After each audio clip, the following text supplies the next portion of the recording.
Oke guys, ini mobil Avanza kita mau cek kolong. Mobilnya sudah kita gantung, jadi kita mau lakukan pengecekan bagian kolong dari mobil. Apa aja sih yang kita cek di bagian kolong? Yang pertama kita cek dari kebocoran ya, kebocoran dari minyak rem, kebocoran dari oli mesin, oli transmisi dan oli gardan. Kebocoran dari minyak rem, kita cek selang-selangnya, kita cek sistem remnya, kita cek dari buat pembuangan ya, bleeding ya, buat bleeding rem ini, pipa-pipanya kita cek, suspensi kita cek kebocoran suspensi, nah, ada oli atau enggak di bagian suspensi. Untuk bagian depan biasanya jarang sekali ada oli walaupun ada kebocoran karena dia menggunakan sistem gas. Lalu kita cek bagian oli mesinnya, kita cek mesinnya ada kebocoran apa enggak. Nah ini kita bisa lihat ya, di sini ada kebocoran di bagian antara mesin dengan transmisi. Ini dapat dipastikan bagian seal crankshaft belakangnya mengalami kebocoran. Oke. Nah ini terlihat ya. Lalu kita mundur sedikit ke belakang. Sini ada transmisi. Kita cek kebocoran yang ini, kebocoran oleh transmisi ini. Ini ada kebocoran di bagian output shaft ya, force propeller, sealnya bocor. Kita lakukan penggantian, kita lakukan perbaikan. Lalu di sini ada kebocoran di bagian tuas pemindah gigi ya.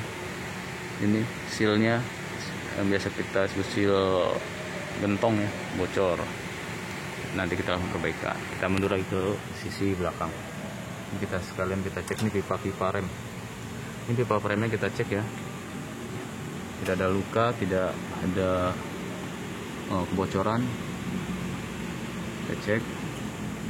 Sekaligus kita cek bagian tangki. Tangkinya mengalami kerusakan atau mengalami bocoran atau tidak. Kita mundur ke sisi belakang. Sini ada seal juga ya, di sini seal gardan kering. Seal as gardan belakangnya, seal as roda. Sini kering. Kalau ada kebocoran biasanya ada tampak oli di sisi belakang ini. Pipa remnya kita cek. Oke, suspensi kita cek. Nah, kalau suspensi belakang kalau bocor dia ada oli di sisi sini. Oke, kita cek. Di sisi belakangnya. Kita cek tidak ada kebocoran. Ini kebetulan air nih. Ini air bukan oli. Oke. Lihat ya, ini kalau kita cek kolong seperti ini ya, servis. Jadi kalau full naik car lift kita cek kolongnya seperti ini. Lalu kita cek juga kebocoran sistem dingin mesin radiator, kita cek ya. Ini ada bagian termostat, kita cek rumahnya, biasanya di sini mengalami kebocoran. Oke, untuk video pengecekan kolong mobil Avanza cukup sekian dan terima kasih.